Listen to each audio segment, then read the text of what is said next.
Olá, queridos ouvintes do Se Liga Nessa História! Bem-vindos a mais um episódio do nosso podcast. Hoje vamos mergulhar em um tema fascinante, o historicismo. Vamos explorar como o século XIX marcou uma grande virada na forma como entendemos e pesquisamos a história. Então preparem-se para uma viagem pelo tempo e pela evolução do pensamento histórico. No século XVIII, as ciências dos relatos históricos começaram a se aproximar mais, ao contrário do que acontecia no século XVII, que possuía uma visão mais estritamente científica. Enquanto o iluminismo promovia uma erudição histórica, o romantismo introduziu uma nova perspectiva que preparou o terreno para o surgimento do historicismo. Com a crescente ênfase na história, observamos o surgimento da pesquisa histórica e o desenvolvimento de um novo modelo de pensar sobre o passado. Um nome de grande importância nessa mudança foi o do alemão Johann Martin Schleiden. Ele defendeu a ideia de que toda narrativa histórica é moldada por um ponto de vista individual. Johann argumentava que se diferentes historiadores relatam o mesmo evento de maneiras distintas, isso não significa necessariamente que suas histórias sejam falsas. Na verdade, essas diferenças refletem as perspectivas individuais de cada um, moldadas por suas subjetividades, ou, melhor dizendo, as diferentes circunstâncias sociais, psicológicas e temporais vivenciadas por cada indivíduo. Johann nos lembrou também que até mesmo um relato histórico extremamente crítico é influenciado pela situação particular em que ele foi escrito. Essa perspectiva ajuda, por exemplo, a construir uma imagem mais completa e multifacetada dos eventos passados.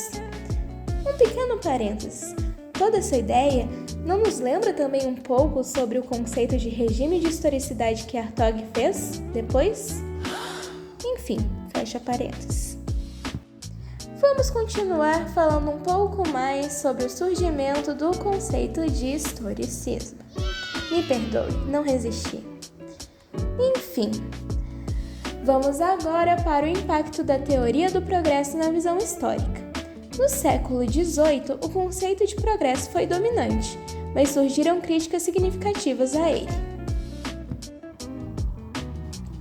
O filósofo francês Montesquieu, por exemplo, em sua obra O Espírito das Leis, destacou que elas devem ser harmonizadas com os costumes e tradições de diferentes povos.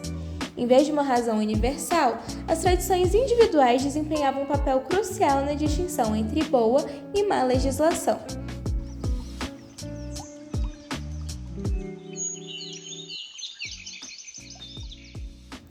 Assim, ressaltamos que Montesquieu foi uma das primeiras figuras a argumentar que a diversidade de costumes no mundo humano deve ser aceita e compreendida, o que também contribuiu para o desenvolvimento do historicismo. Agora vamos conhecer um pouquinho mais das ideias de outro filósofo muito importante e também alemão.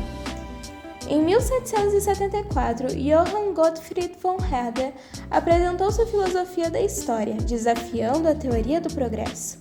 Herder argumentava que não podemos julgar épocas passadas com nossos próprios critérios modernos. Algo como hoje nós entendemos pela palavra anacronismo, não é verdade? Mas devemos compreender suas culturas distintas através da empatia, da alteridade, compreensão do outro. Ele via a história do mundo como uma árvore com muitos ramos em crescimento. Herder nos ensinou a importância de reconhecer e aceitar as rupturas culturais e diferenças profundas na história, enfatizando a consciência histórica e a pluralidade. Assim, pode-se dizer que o historicismo emergiu com uma consciência da pluralidade e da variabilidade no mundo humano. A partir dessa perspectiva, a história passou a ser vista não apenas como um campo de mudanças incontroláveis, mas também como um reservatório rico de tradições culturais. Como destaca o historiador alemão Reinhard Koselleck, o termo historicismo reflete a importância da história e os conflitos sobre o pensamento histórico correto. A história é vista como um campo de permanente mudança e imprevisibilidade, contrastando com normas constantes e o determinismo. O historicismo também enfrentou muitíssimas críticas, especialmente no que se entende como a grande crise do historicismo. Essa perspectiva o via como um positivismo histórico combinado com relativismo e ceticismo. Essa visão, então, criticava o historicismo por minar valores absolutos e paralisar a ação no presente, já que se tinha um foco excessivo para o passado. Apesar das críticas, o historicismo continua a ser uma importante corrente de pensamento, oferecendo uma visão profunda sobre a complexidade e a diversidade da experiência humana. Dessa forma, chegamos ao fim do nosso episódio sobre historicismo. Esperamos que tenham apreciado essa jornada e compreendido melhor como a história passou a ser vista por novas lentes. Se gostou, compartilhe com os amigos e até a próxima. Muito obrigada por ouvir!